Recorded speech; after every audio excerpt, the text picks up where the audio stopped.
council into order. It is 11 a.m. on Tuesday, December 28th. We have in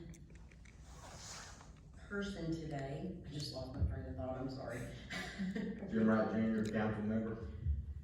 Jim Jennings, council member. Gina Oster, chairperson. John Marshall, alternate council member. We're gonna do the review and approval of minutes from last meeting. Do we have any changes? Motion to approve the minutes. There was a time question on there. Yes, at the bottom, since the meeting, it does say adjourned at 4:12, so I'll correct that. Okay. Perfect.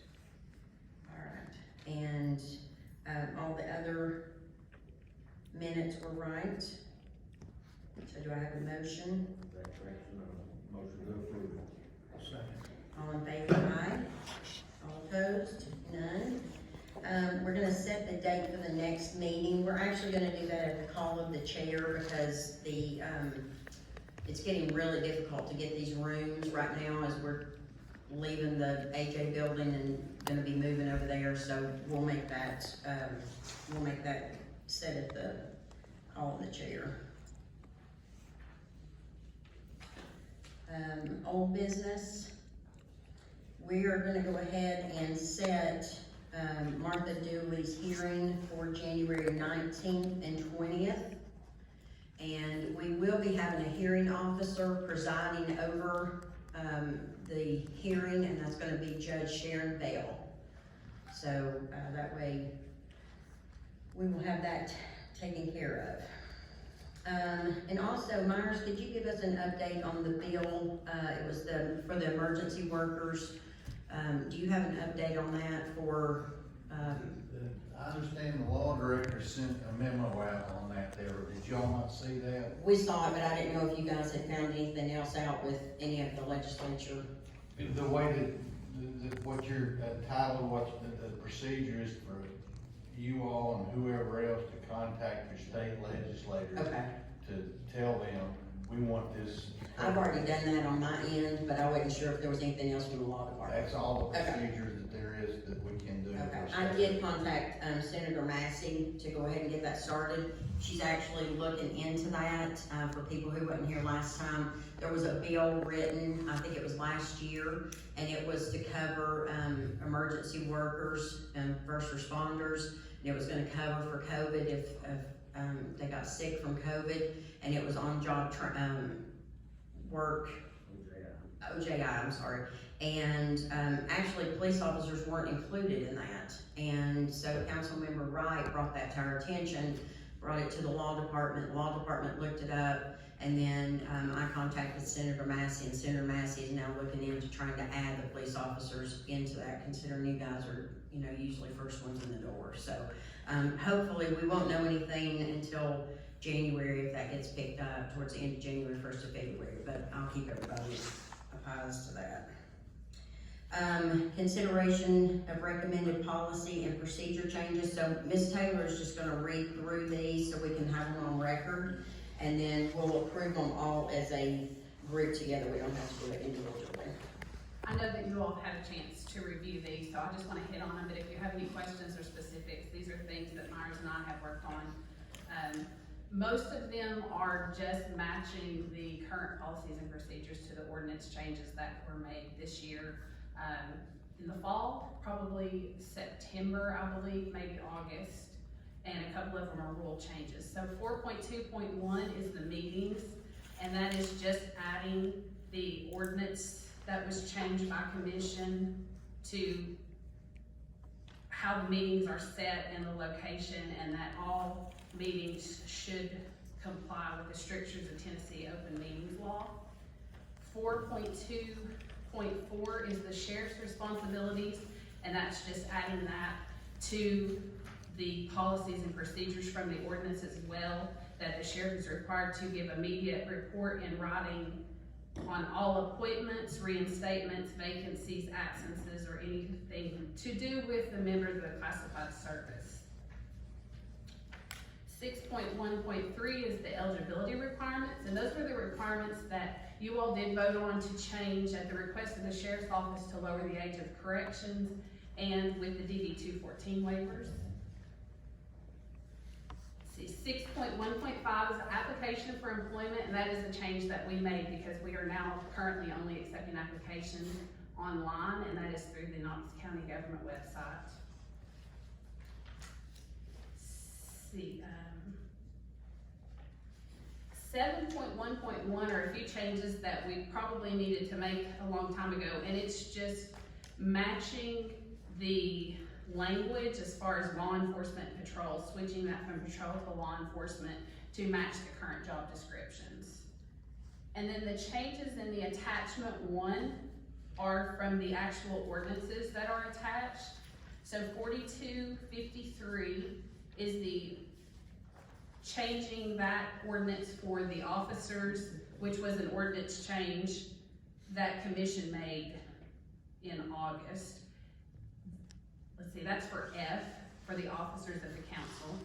Number 7 is adding the tests that are required for eligibility, which is the psychological fitness exams and the time period for the eligibility and the vacancy. 4254 is the conduct of the merit council meetings, and that again is adding everything of the ordinance that was recently passed and all that language in the current ordinances, but it is adding and making the changes to the current ordinances in this attachment. That is in the manual. 4258 is the same with the test, kind of updating that language. 4259 is the filling of vacancies, which is an ordinance change as well that the commission voted on, which states that it is the responsibility of the sheriff to conduct all aspects of recruitment, advertising, promotional efforts, any type of promotional materials or recruiting tools as they deem necessary to attract qualified and interested candidates. And that's all. Thank you. All right, I have a motion to accept the changes as written. Motion that we approve the changes to the ordinances. Second. All in favor? Aye. All opposed? None. That will pass. And then we have the request for approval of job descriptions. Who's gonna be? I don't think this is plugged up, so, you want me to sit down here next to Paula or You something? can, that way you can hear it a little bit better. Yeah, some of these mics are a little. That was good. Good morning.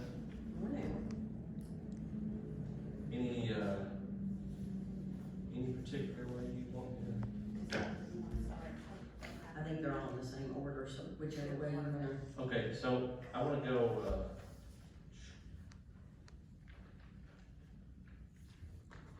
so just get something off my chest real quick. This is the last thing I'll do as an employee of the Knox County Sheriff's Office.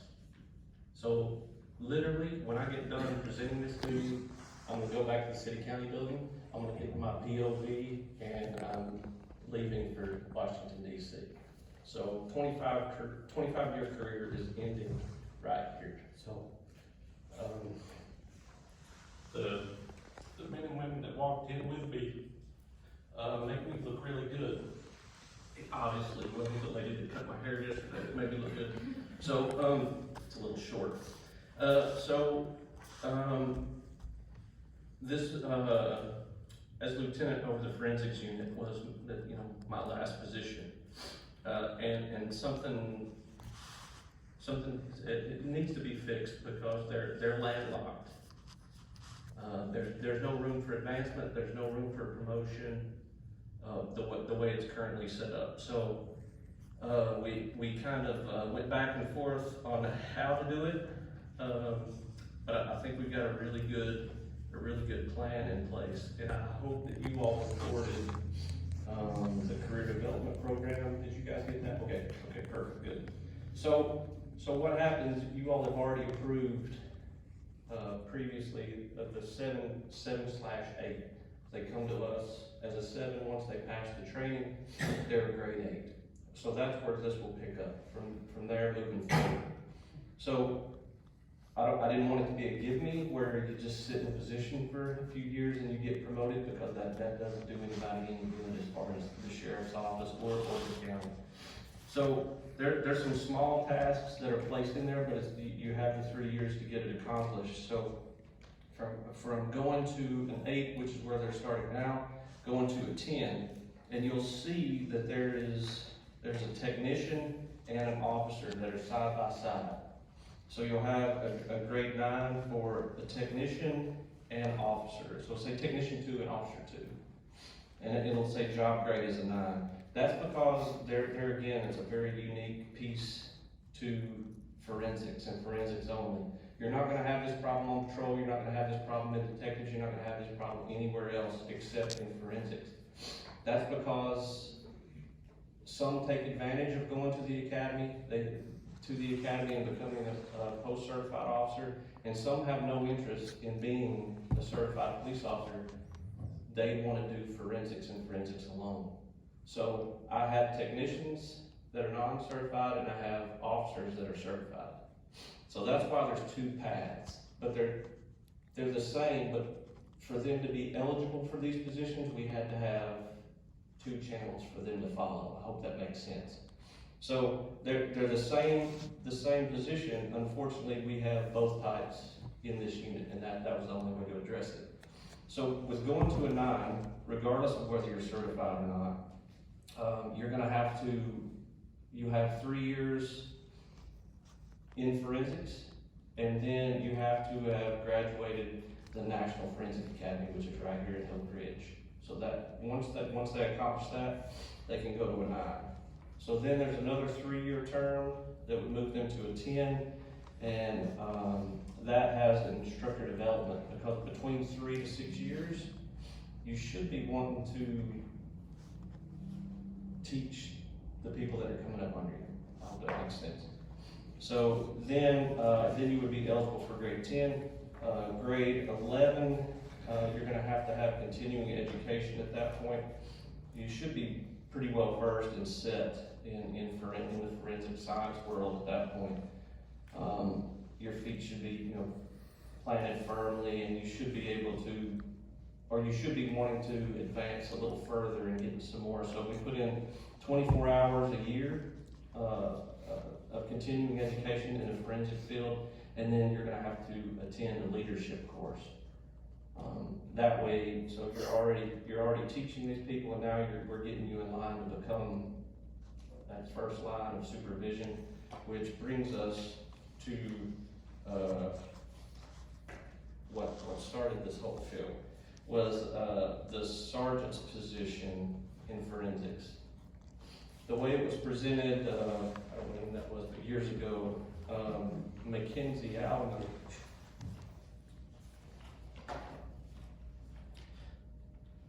which really makes me look good. Makes the whole unit look good. She does everything. She doesn't need me, just to be honest. I don't need to be there. She runs the whole show 100%. The unfortunate thing is the way everything was written, she can't be promoted.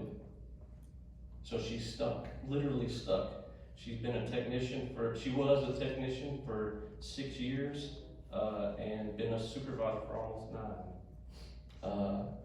So, her badge says sergeant, her shirt says sergeant, everybody calls her sergeant, but she can't do anything else. So that's not right. It needs to be fixed. So that's what started this whole program, this whole thing. So we've rewritten this so that she can advance to my position, which will obviously be vacated January 2nd.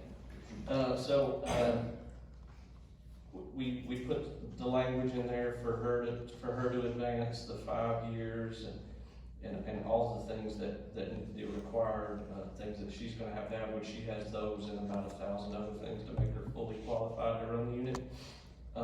It's just, like I said, she's landlocked, and when I got to looking at everything, they're all landlocked. And this is one of those, we're fortunate to have, like the University of Tennessee, one of the greatest anthropology and forensic science schools that you can go to. We have the body farm, all those things. And we need it to be appealing to first recruit people and then retain people. And that's what's happening. We're not able to, we're entering a point where we're not able to do that. Everybody, KPD had 63 applicants for 3 positions from all across the country. 63 applicants. So, you know, I know a lot of people said they don't wanna, it shouldn't be a competition to be recruiting people, but I hate to say it is a competition. And so we have to make it appealing, and so, you know, being landlocked in a position and with no room for advancement is not the way to recruit or retain people. So that being said, I'll answer any questions you have, but I appreciate you letting me come and putting this on the agenda. Sir, first of all, I'd like to commend you for the 25 years of keeping this county safe, and you do a good job. The only question I would ask is the code of training necessary for these type of skills? Would they be better advancing in the field they're working in? Well, there's a lot of agencies that do strictly civilian hires. I like the code of training. There's certain things that are, even though they sound minimal, they're very important. It's as small as learning our different facilities, learning who people are, learning how chain of command works. If you need to go hands-on in this situation, because these men and women back here have, just because they're forensics, Could that be an abbreviated case? Well, I think if we hire, hire straight in, then once CODA is complete, I would like to see them come straight to the unit rather than, yeah. Yeah, I'm not, it's not giving me a heartburn, you get my age times valuable.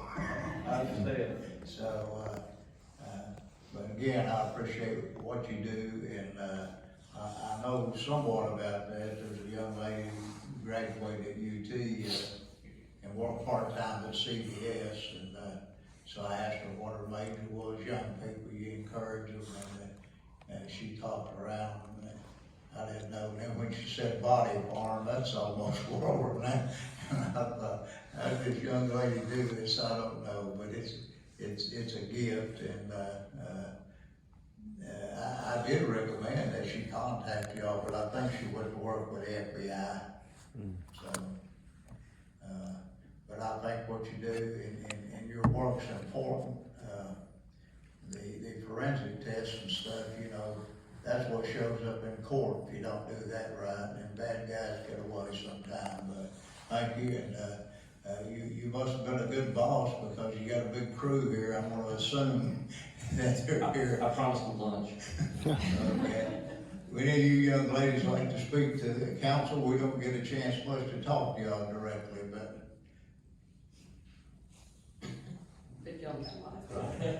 come to the microphone.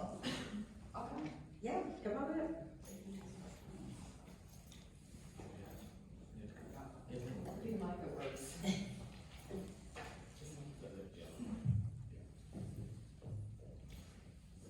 So I'm Officer Sandy Price. I've worked at the Sheriff's Office for 10 years, and I've been an apprentice unit for 8 years.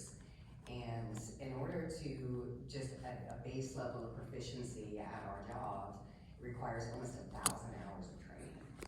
And where we're at right now is that there's nobody qualified to be a supervisor in our unit except for the people in our unit. And this is designed to fix that, because when Gabe came to be our supervisor, he had never done the job or had any kind of concept about it. He was being blown away by how complicated it is, because much like you said, when it comes to time of court, this is the nuts and bolts of what gets presented, and this is the proof that is required to convict somebody of murder. So it was important enough for all of us. This is the unit, this is all of us. This is the only people this affects. And it was important enough for all of us to come in when we're off duty to represent like a solidarity in this, because I imagine you guys don't really get an opportunity to see who your decisions affect. So we wanted you to put faces to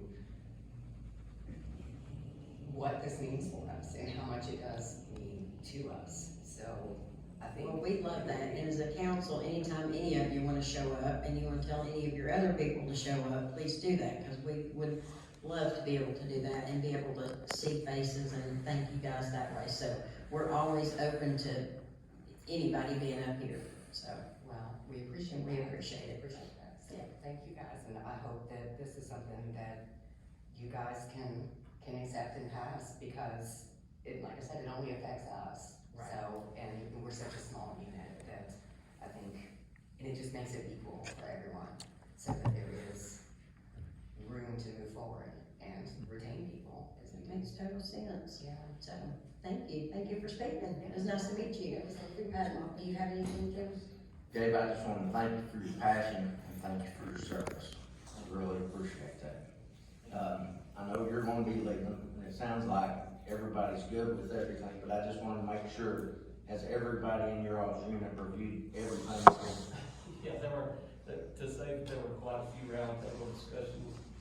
Yeah. It's You're gonna be gone, it's gonna be on them. I just wanna make sure everybody's good with So everything. they're all comfortable with all the changes and everything? Okay. I sure hope so. Thank you. Gabe, I want to be the last one to thank you for your service. Appreciate it. And hate to lose you, but I'm sure you're looking forward to some new exciting challenges ahead. It's a roller coaster of emotion, I can tell you that. Yeah, it always is when you leave someplace after a long time, they become family. So thank you all for everything that you do. We appreciate it, and we're gonna go ahead and, do I have a motion to approve the jump, changes? Make them all at once. We do that, Paula? We can do them all at once, yeah. Make a motion to approve all of them at one time. I'll second. All in favor? Aye. All opposed? None, so it passes. Congratulations. Hopefully that'll make it, the job a little bit easier on you guys. I know it's not an easy job, but maybe I'll make it a little bit easier. So, if we don't have any more business in front of the council, we are adjourned. Thank you all for coming and have a wonderful. Could I ask one question? Oh, sure. Will the hearing, on, for the 18th, 19th, it's in this room? 19th and 20th. 19th? And Paula, it's in this room, right? It is. And that will be 9 o'clock in the morning? Yes. Okay. For both days, so if both days are needed, if we end up finishing in one day, then it'll just be the 19th, but I felt like we probably needed to do two, just in case. Thank you. Okay, thank you.